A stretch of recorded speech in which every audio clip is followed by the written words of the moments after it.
So if you're the person outside, maybe the first car in line didn't announce themselves, you can go ahead and use that car tag or that pickup tag that you're providing them today to put in that number. So maybe it's student 200. And what if they don't have a tag on their dash?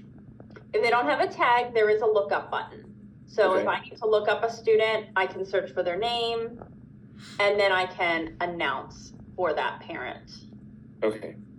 And then you'll see here, this student, Amy, who I'm going to add in here, it's letting me know, because it's already been a scheduled pickup, that Sally Joe is today's pickup, and Sally is the one on the car line.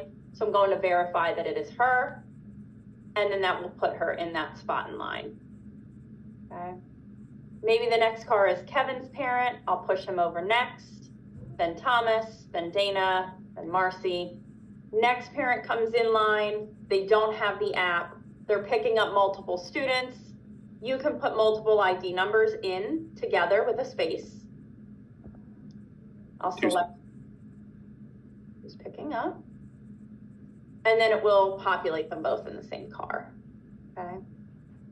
And then those staff members in the library, this is what they're seeing.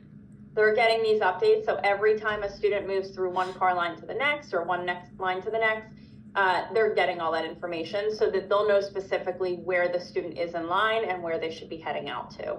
At McCoy, they have the other thing projected, so that's what we had planned on projecting, that page. This page? Mm-hmm.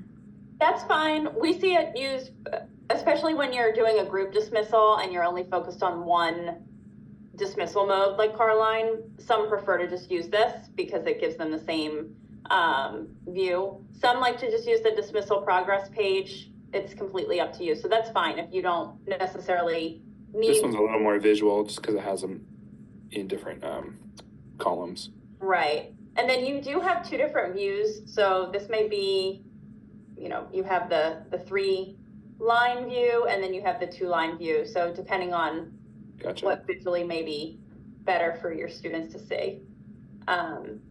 And yeah, so you'll just continue going down that car line, putting students in line, and then as they leave, it'll shift everybody up in the car line so it can kind of continue. And does the person, so we have a person who's directing cars where to go. Is that same person dismissing them when they leave? That's up to you. And that would be something I think if you go through and do some practice dismissal, typically the person that, is checking, there's one person checking them in, right? Putting in those ID numbers. And then usually there's somebody else that is part of, putting cars in their order and then dismissing them. But that may just be a little bit more of like a trial and error thing to see, what their capacity is at that point or at that place. So we usually just recommend then that person, once they're done putting everyone in the line order, they can always then go up and help assist and either be pressing that dismiss button or helping students load into cars.